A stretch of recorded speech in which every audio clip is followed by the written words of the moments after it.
right, everyone's found the spot that they need to find? Okay, I'm going to think about a number 3 here. And I'm going to think about it as a 3 over 1. Okay, so I'm going to add those fractions together. Okay, adding, we're going to need a common denominator. Okay, so this one has a 1 on the bottom and this one has a 6 on the bottom, which means I need a common denominator of 6. Okay, what would I have to do to this fraction to turn the bottom into 6? I'd have to times by 6. So therefore the top would become 18. What would I have to do to this fraction? It was a 6 on the bottom, so I did nothing to it. So plus 1 stays.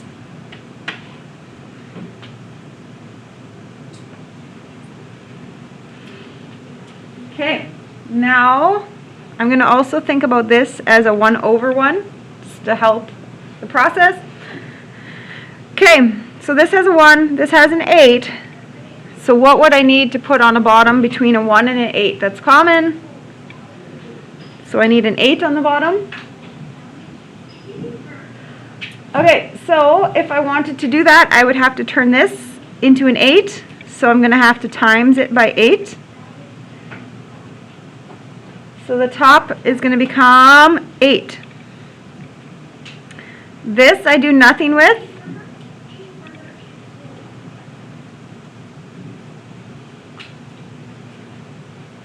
Okay, so I'm going to have 19 over 6, okay, because I just did the 18 plus 1, divided by 5 over 8. Okay, so we did the adding part. Now we're going to do all the multiplying, dividing stuff out. Okay, what do you do in math if you divide by a fraction? Remember the process? Dividing by a fraction is the same as multiplying by the reciprocal. Okay? So 19 over 6, instead of dividing by 5/8, I'm timesing by the reciprocal.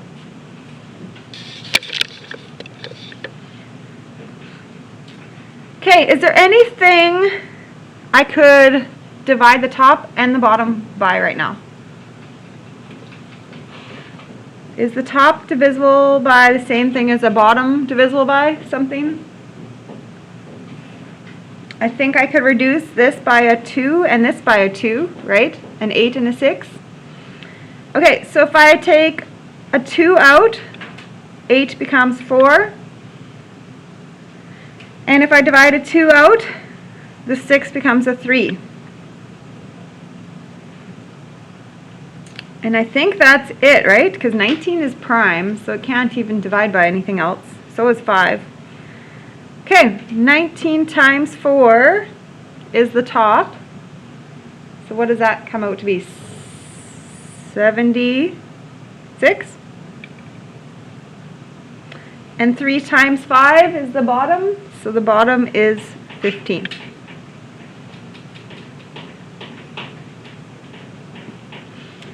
Okay, number 2.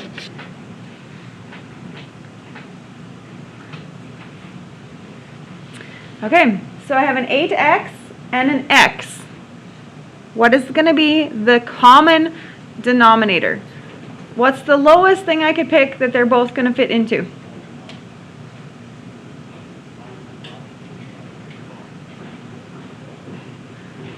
And did you pick 8x? They're both going to fit into an 8x.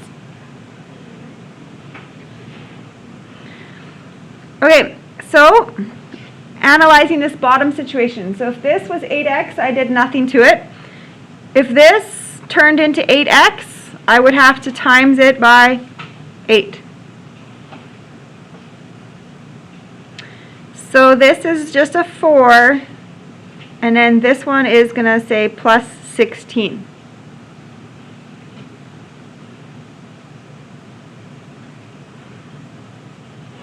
Divided by, okay, now I'm working with the bottom here. What's the lowest thing possible that a 4x and a 2x would fit into?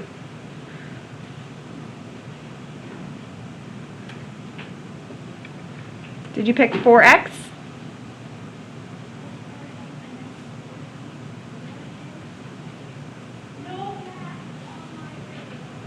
Okay, so if I'm making my common denominator 4x, I'm going to do nothing to this one. And then this one I'm going to times by 2. Alright, so 3 is the first fraction because I didn't do anything to it. And the next one will say minus 2 because I had to times it by 2. Okay, I'm ready to simplify some stuff here. So 4 plus 6 is 20 over 8x.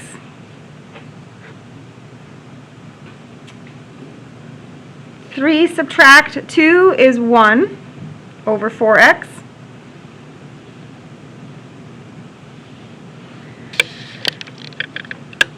Okay, now I'm going to do the flipped multiply stuff. So 20 over 8x, instead of dividing by that fraction, I'm going to times and reciprocate.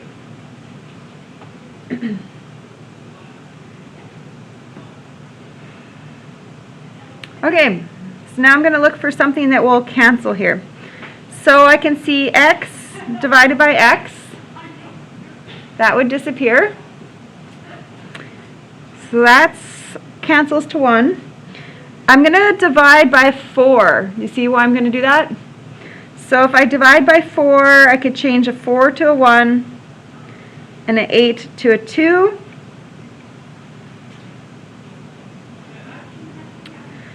Do you see what the result is going to be? You're going to have a number here. So it's a 20 and a 2. So you can think, well, what is that number? Or you can keep canceling.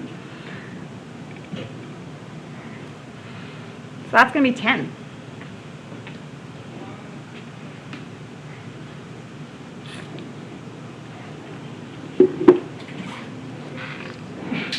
Bless you. Okay.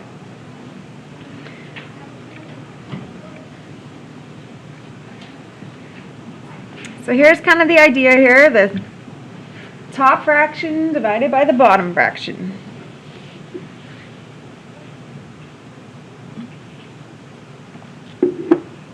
Okay, top fraction, I have a 3x, so I'm picking a common denominator, 3 and 3x. So I'm going to pick 3x as a common denominator. Okay, you're always going to want the lowest one. Do you understand something like 9x is a common denominator, but it's more than I need?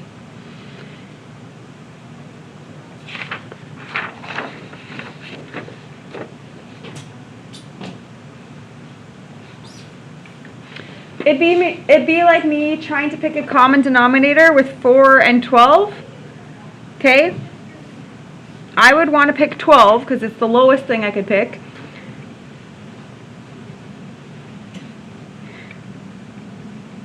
$48 is a common denominator, like it would work, but it's higher than I need.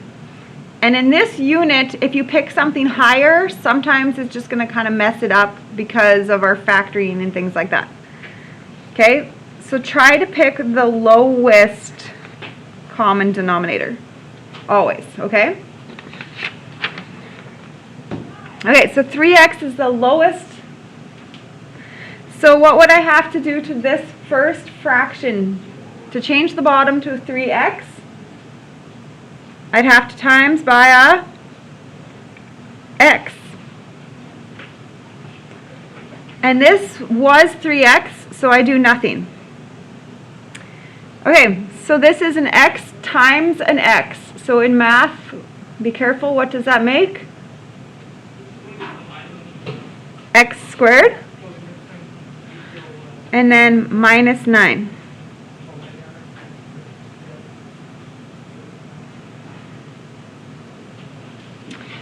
Okay, so this on the bottom, 3x and 3x. Guess what?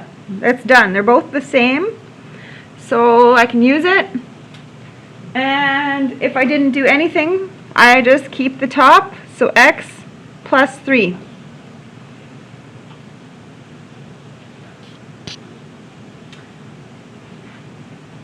Okay, so now I'm going to rewrite it with the multiply flip. So x squared minus 9 over 3x times flip.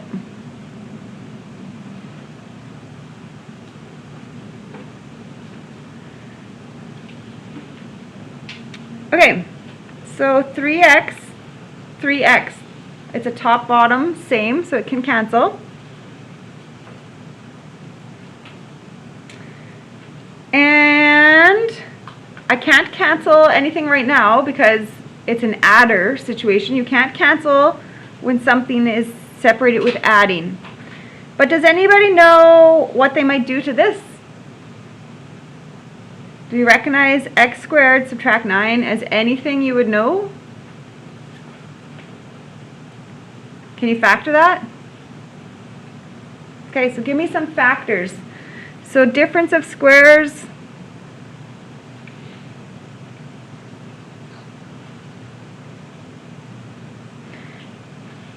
So x squared minus 9, I can factor it out.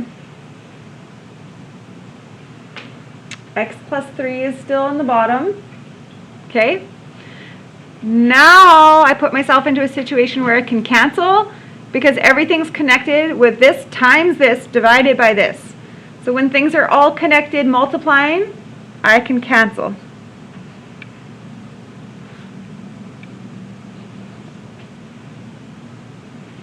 Okay? I often get people who try to cancel things here with the 9 and the 3. You can't do that. It's an adder. You can only cancel when you've connected this times this divided by this or whatever. Always multiplying and dividing. Okay. So setting this one up, that fraction divided by that fraction.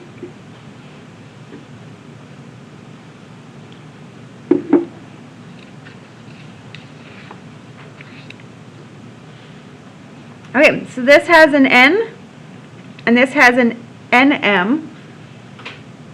So what do I all need?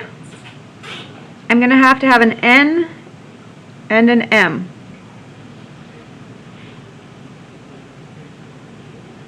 This is some bad letters to choose to say here. Okay, the first fractions, what did I do? I times it by a m. So I'm going to times it by an m. The second fraction I did nothing. So I do nothing to that. So m squared minus 16.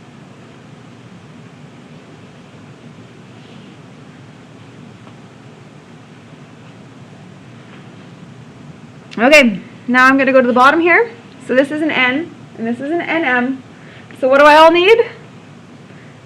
I need an n and an m. Okay, so this fraction got changed. How did I change it? I would have to multiply this fraction by m. What did I do to this? Nothing. So this top would become m, and then subtract 4.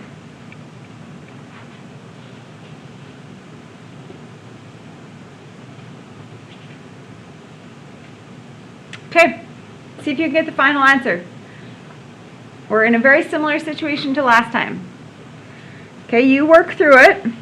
So get your multiply flip. You think you're going to have to factor something, and then you're going to be looking for cancels, okay?